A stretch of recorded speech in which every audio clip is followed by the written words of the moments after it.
Halo Sobat Spansa. Balik lagi bareng aku, Bima. Dan tentunya ada... Anya. Apa kabar nih Sobat Spansa? Kita doain semoga kalian semua selalu sehat dan yang paling penting semangatnya on fire terus ya. Apalagi nih, kita kan sebentar lagi bakal ngadepin asesmen sumatif akhir tahun ya kan? Khususnya buat mata pelajaran pendidikan agama Islam. Nah, udah sampai mana nih persiapan belajarnya? Aduh, jangan ditanya deh. Pasti ada yang udah ngebut baca buku dari awal sampai akhir, tapi ada juga yang masih bingung, bahkan panik mikirin harus mulai dari mana.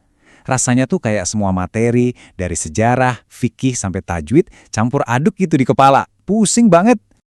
Eits, tenang aja Sobat Spansa. Di sini kita nggak bakal ngajak kalian pusing-pusing baca teori tebel-tebel yang bikin ngantuk. No way! Kita punya pendekatan yang beda, yang lebih asyik. Betul banget? Kita bakal bedah masalah-masalah real yang sering banget kejadian di kehidupan kita, terus kita pecahin bareng-bareng pakai materi PAI.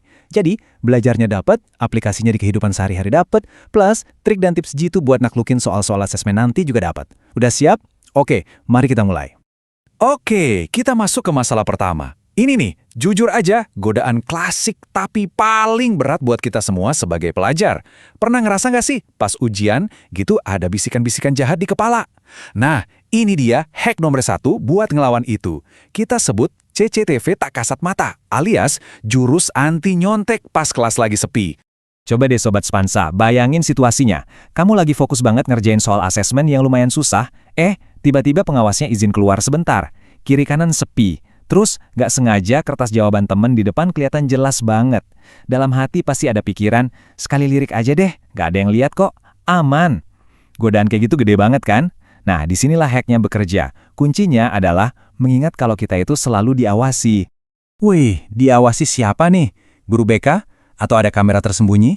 Bukan sama guru atau CCTV sekolah, tapi sama 2 bodyguard super canggih yang selalu ada di samping kita. Di sebelah kanan ada malaikat rakib yang super sigap nyatet semua kebaikan kita, sekecil apapun itu. Dan di sebelah kiri ada malaikat atid yang mencatat semua keburukan. Mereka ini nggak pernah lelah, nggak pernah ngantuk, 24/7 on duty. Jadi mau sekosong apapun kelasnya, mau segelap apapun ruangannya, catatan amal kita tetap jalan terus. Nggak ada yang kelewat 1 detik pun. Nah, ini dia, poin super penting buat asesmen nanti. Kalau kamu ketemu soal cerita tentang seorang anak yang tetap jujur ngerjain ujian sendirian tanpa ada pengawas, langsung kunci jawabannya, dia punya iman kepada malaikat rakib dan atid. Terus kalau ditanya apa hikmah atau fungsi beriman kepada malaikat, ingat, intinya adalah membuat kita jadi pribadi yang lebih baik. Jadi pilih jawaban yang paling positif, kayak meningkatkan keimanan atau mendorong kita untuk selalu berbuat baik dan waspada. Kenapa? Karena kita sadar ada yang selalu nyatat setiap gerak-gerik kita. Gampang kan? Mantap. Hack pertama udah kita kuasai. Lanjut, hack kedua. Ini lebih relate lagi sama kita anak zaman now yang nggak bisa lepas dari HP. Kita sebut saja WhatsApp Drama 101. Cara cerdas hadapi gosip di grup kelas. Ini nih, pasti sering banget kejadian. Lagi asyik scroll-scroll, tiba-tiba di grup WA kelas ada notif. Ada yang nge-share screenshot atau nyebar kabar burung. Guys, katanya si A kemarin nyontek pas ulangan loh.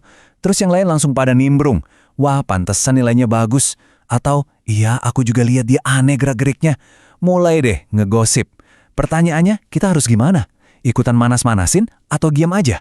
Wah, bahaya banget tuh kalau ikutan. Itu jari-jari kita bisa jadi sumber dosa tahu? Tepat sekali, jangan pernah ikutan. Dalam Islam, membicarakan aib orang lain di belakang itu namanya ghibah. Dan ini bukan dosa biasa, Sobat Spansa. Dosanya itu ngeri banget. Diibaratkan seperti kita memakan daging saudara kita sendiri yang sudah meninggal. Ngeri banget kan ngebayanginnya? Nah, sebaliknya, Islam ngajarin kita buat tabayun. Apa itu tabayun? Artinya kita harus cek dan recek dulu kebenarannya. Klarifikasi langsung ke orangnya atau ke sumber yang terpercaya. Jangan asal telan informasi mentah-mentah dan langsung ikut nyebarin. Oke, Sobat Spansa, ini tips asesmennya. Hafalin kata kuncinya ya. Ghibah itu negatif, tabayun itu solutif. Jadi kalau nanti ada soal cerita tentang berita hoaks, fitnah, atau gosip di media sosial, dan ditanya apa sikap yang seharusnya dilakukan seorang muslim, solusi yang paling utama itu selalu tabayun. Ingat slogannya, dapat kabar, jangan sebar, tabayun dulu biar benar. Gampang banget kan buat diingat? Jangan sampai salah pilih ya. Oke, mari kita naik level ke hack nomor 3. Ini keren banget Sobat Spansa. Science meets the Quran. Kadang kan ada yang mikir, pelajaran IPA ya IPA, PAI ya PAI, apa hubungannya? Atau ngapain sih kita belajar sains, bukannya fokus ngaji aja? Eits, jangan salah, ternyata Al-Quran udah ngasih bocoran sains ribuan tahun lalu, jauh sebelum para ilmuwan menemukannya. Kita bongkar di sini. Oke, siap-siap takjub ya. Banyak banget fakta sains modern yang ternyata udah disinggung di Al-Quran. Contoh pertama, di surah Al-A'raf ayat 54, disebutin kalau Allah menciptakan langit dan bumi dalam 6 masa. Bukan 6 hari 24 jam seperti yang kita kenal ya, tapi 6 periode atau tahapan yang sangat panjang. Ini sejalan banget loh sama ilmuwan modern yang juga membagi proses terbentuknya alam semesta dalam beberapa era atau fase. Keren kan? Belum selesai, ada lagi yang lebih bikin merinding. Di surah Al-Anbiya ayat 30, ada satu kata kunci dalam bahasa Arab, yaitu ratkan. Coba perhatikan artinya. Sebuah kesatuan yang padu. Ayat itu bilang, dulunya langit dan bumi itu adalah ratkan, sesuatu yang menyatu. Coba deh direnungin.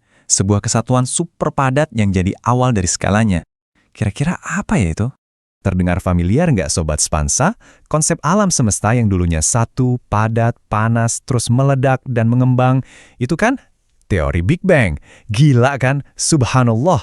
Al-Quran udah ngomongin konsep ini 1400 tahun yang lalu.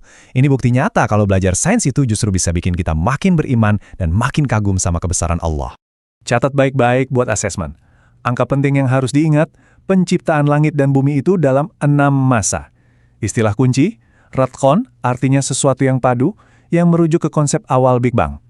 Dan yang paling penting, kalau ada soal yang nanyain apa sih tujuan kita belajar tentang alam semesta dari sudut pandang Islam, jawabannya bukan cuma buat dapat nilai 100 di IPA, tapi untuk membuat kita sadar, wow, keren banget ciptaan Allah, dan akhirnya semakin mendekatkan diri kita kepadanya. Siap lanjut ke hack keempat? Yang ini punya 2 bagian Sobat Spansa, praktis banget. Pertama, kita bahas soal dilema sama orang tua, alias birrul walidain. Kedua, kita kasih trik super cepat buat jawab soal tajwid. Langsung aja kita bedah satu-satu. Kita kan tahu ya, berbakti sama orang tua atau birrul walidain itu hukumnya wajib, nggak bisa ditawar. Tapi gimana kalau misalnya nih, orang tua nyuruh kita bohong demi kebaikan atau nyuruh kita ngelakuin hal yang jelas-jelas dilarang agama? Nah, disinilah aturannya. Kalau perintahnya bertentangan dengan ajaran agama, kita boleh bahkan harus menolaknya. Tapi ingat, kuncinya ada di cara menolaknya. Harus tetap dengan cara yang sopan dan bahasa yang halus.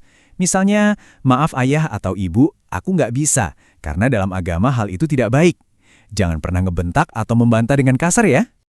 Oke, sekarang bagian kedua yang ditunggu-tunggu, trik tajwid. Di asesmen nanti, pasti ada soal tentang hukum bacaan, terutama hunnah. Hunnah itu artinya dengung. Caranya gampang banget Sobat Spansa, cuma 3 langkah. Pertama, lihat potongan ayat di soal, langsung scan pakai mata elang kamu.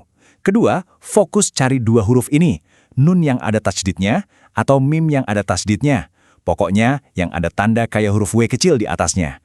Ketiga, tinggal hitung deh ada berapa jumlahnya di potongan ayat itu. 1, 2, 3, selesai. Simpel banget kan? Nggak perlu pusing mikirin definisi panjang-panjang, cukup cari tandanya. Jadi tips cepatnya gini ya Sobat Spansa. Kalau ada soal kapan kita boleh nolak perintah orang tua, jawabannya adalah jika bertentangan dengan ajaran agama. Kalau ada soal disuruh nyari ada berapa hukum bacaan guna, nggak usah dibaca ayatnya panjang-panjang, langsung aja matanya cari huruf nun atau mim yang ada tasydidnya. Cepat dan dijamin akurat.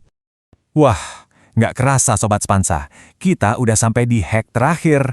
Semua trik teknis tadi penting banget, tapi tanpa yang satu ini, semuanya bisa jadi sia-sia. Ini adalah fondasinya, hack yang paling penting dari semuanya. Betul banget, ini bukan tentang materi hafalan, tapi tentang mindset kamu. Kunci sukses sebelum kamu bahkan menyentuh lembar soal. Kunci itu adalah niat.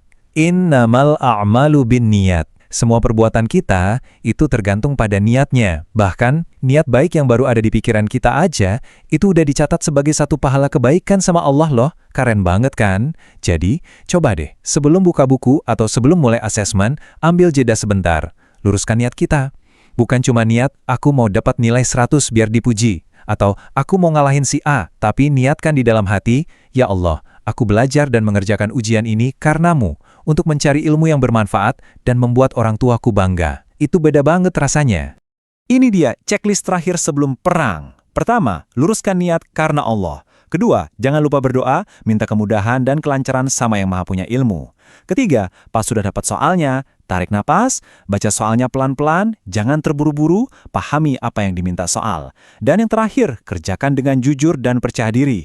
Kamu udah belajar, kamu udah berusaha, kamu udah berdoa. Sekarang, percaya sama kemampuan dirimu sendiri dan serahkan hasilnya kepada Allah. Kamu pasti bisa. Ingat ya Sobat Spansa, asesmen ini bukan cuma soal nilai angka di rapor. Ini juga soal karakter dan kejujuran. Jadi semangat terus belajarnya, jaga kesehatan, dan yang terpenting, buktikan kalau kalian adalah murid Spansa yang gak cuma pinter, tapi juga berakhlak mulia. Wih, semua hacks udah kita bongkar habis-habisan. Semoga jadi makin pede dan semangat ya buat ngadepin asesmennya. Sekarang, coba deh pikirin, di luar konteks ujian nanti, hack mana nih yang paling pengen kamu coba terapin di kehidupan sehari-hari mulai besok? Makasih banyak ya Sobat Spansa, udah nyimak dari awal sampai akhir. Jangan lupa share pembahasan ini ke teman-temanmu yang lain ya, biar suksesnya bareng-bareng. Sampai jumpa di lain kesempatan. Salam Spansa, salam juara, go fight win!